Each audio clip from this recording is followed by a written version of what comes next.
Google released Antigravity 2.0 and I decided to try it on my real project. Let's see how it ended. So today I will do one real feature, some redesign work and few tips and tricks along the way.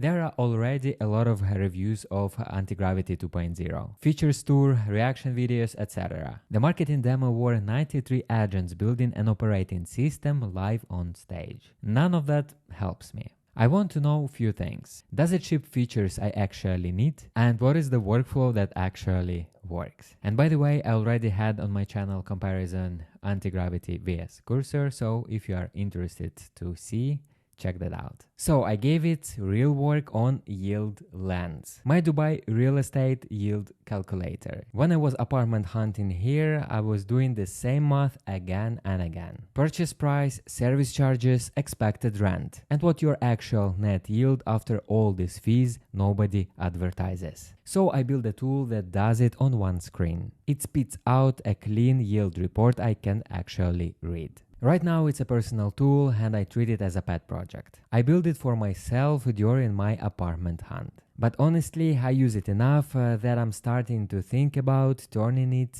into a real product. So it's not a throwaway test repo. This is the code I actually care about. And this is the perfect time to test Antigravity 2.0. But first, let's talk about what has changed with new release of Antigravity. The biggest change, it's not VS Code fork anymore. It's a standalone desktop app built around Agent dashboard instead of editor. Does it remind you something? It also leans harder into multi-agent work. The initial version could already run a few agents at once, but now the main agent spins up its own sub-agents, breaking a big task into parallel pieces, and it can schedule them. But the main shift in 2.0 is the framing. In 1.0 version, Agent Manager was a tab you went to. Now multi-agent orchestration is the interface, the default way you work, which honestly puts Antigravity where Cursor, Claude Code, Codex already are. They all made this move months ago. Agents running in parallel, you supervising.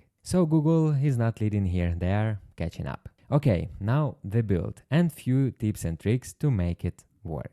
That is the app I told about, yieldlense. And before we start building a feature, I need to give you a quick overview of that project. We start on the landing page, but now let's go to the main dashboard. The dashboard itself is pretty easy to use. On the left you have menu and in the middle you have the main content. That's the demo entries, 2 apartments with a portfolio valuation, average net yield, and also some information about account. The second item in the menu, his calculator, is actually the main feature of it, the place where you can calculate your yield. There is off-plan tab, also pretty cool feature. Here you can track your off-plan property progress. Here you can track your payments, completion, progress, and notifications where you have to do a payment. And it's actually very convenient because if you miss your payment, you can get some fines from developer. And nobody wants that. Now let's get back to the main thing, calculator, because here we will build feature. I will create now new entry with analysis and then I will explain what exactly we gonna build. Here I have ready analysis for studio in downtown in Dubai. So after I got an idea to turn this app into a product, I spoke to a few real estate agents here in Dubai. And I thought that this tool could be helpful to them to deal with the clients. So they can generate such an analysis and send directly to their clients. And for my estimation is actually a low effort feature. So initially I have implemented that export to PDF, but I don't like the initial version. Report doesn't look that good and there is no personalization. Because potentially if broker gonna send this report to the client, he wants to add his logo or his company name. And that's what we're gonna build today. We will ask Antigravity to help us with report customization and preparing good PDF report. Let's take a look at the initial version. Let's press export to PDF. That's how it looks now. It's okay, but let's make it better. Now a few tips to help Antigravity to cope with this task better. First, in your project repo, you need to create AGENTS.md file. That file needs to include all the context about your project. So once Antigravity starts, it has to know everything about your project, because guesses are expensive. This approach is similar to Claude when you create Claude.md file. That explains to Claude the context of the project. Then another recommendation, single agent for solo development. Parallel agents creates more diff to review than save. You become the bottleneck. Single agent review-driven development autonomy preset. That's Google's own recommendation default. And another important thing, prompt like a Jira ticket. Don't write like add a custom branding to PDF report. That is not a prompt, that's a wish. You have to define acceptance criteria, constraints, and what not to touch. That really affect your result. And of course, for each changes you request, create a new branch. That's it. I hope these tips will help you to generate better results with Antigravity. My app is split into a few pieces, among them UI and backend. For those, I have yieldlense API and yieldlense web. And as you see in both, I have AGENTS.md file, I just added it, and here as well. Let's have quick overview of these agent files in each project. So in yieldlense API, you can see that there is explanation of tech stack, setup commands, and of course, folder structure and API style. All this information will be very helpful to Antigravity agents in the beginning because they will have a clear starting point. And the same for the web project, tech stack, setup commands, folder structure. Now let's go to Antigravity, give it a prompt to build us the thing. We are inside Antigravity, and as you see, the interface looks very similar to Codex, Claude Code, Cursor. So if you already worked with those, you will get familiar with Antigravity very fast. I have selected projects folder where the app actually lives. In Antigravity, you can set up permissions for this folder, whatever you want to use, like file access rules, network access rules, MCP tools, etc. And also you can define some skills you want to use. I will skip that part for now. Here is the prompt for today. The feature is branded PDF reports, logo plus company name plus phone. There is the context, what we want to do. And in this context, there is mentioned that there are two repos affected, yieldlense API and web. Then there is separate section that defines the goal. Then we define what exactly has to be added. Here are the fields we need. We need field for logo, company name, and phone. Then we have acceptance criteria, of course. And there is two separate acceptance criteria for yieldlense API, so backend, and separate for web. Then there is constraints section, and one of the constraints is specified is use the existing PDF kit set up in yieldlense API. So I don't want Antigravity to introduce something new, some other third-party dependencies. And also out of scope section, what not to touch. And in the end, the definition of done. So let's try this one and see if it works. Okay, it's done. It finished running. It took around 5 to 10 minutes. And here are key highlights from Antigravity. Agent created new migration file that adds company name, phone, and logo path columns to profiles and initializes the private branding logo Supabase storage bucket with custom namespace errorless policies. Then we have changes to backend API. So agent added get patch delete and signed logo upload URL post routes under API profile branding.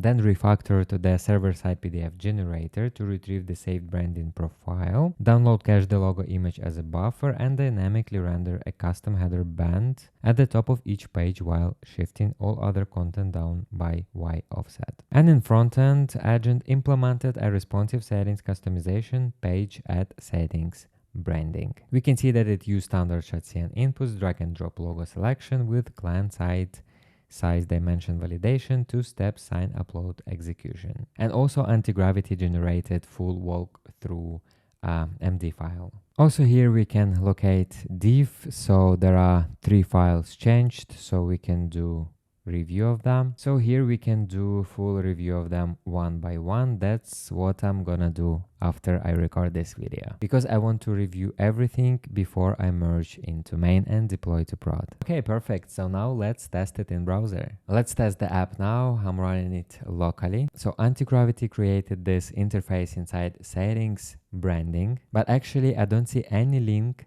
leading to that page. That's what I missed in my prompt, and also Antigravity missed to add that. Let's ask Antigravity to add it. Now link to branding was created. Let's check that out. Okay, that looks good. So here user can drop company logo, company name and contact phone. Let's test this out. I entered some demo data, my YouTube logo and name and some random phone. Now I can save it. Okay, now it says branding settings updated successfully. Let's check that out. Let's press here export to PDF. Perfect. It was added to report. In the beginning you can see there is the name, phone and logo. Now I will have another iteration. I will ask Antigravity to remove that yield lens investment report because if there is customization, we don't need it. And also I will ask it to redesign a bit the report and let's see how it will cope with that. Another prompt for redesigning is ready and the prompt has the same structure, context, goal, acceptance criteria. Let's run it. Perfect, it's done. So now let's go to the browser to test it. After redesign, the customization looks better, but some other fields still struggle. What I can admit that these tables look much better. Logo now is circled and also we can clearly see the name of the company on the left and here is the phone.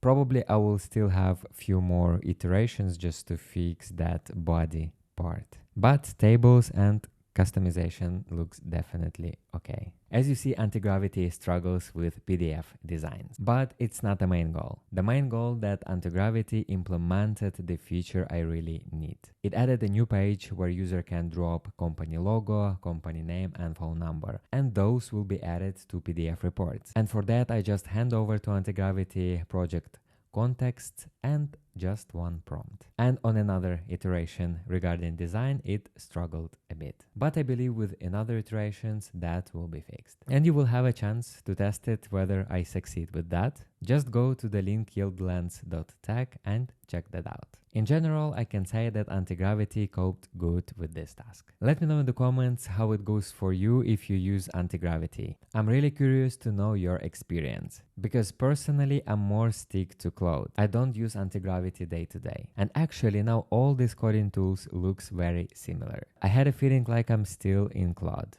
Even cursor that I also use feels the same.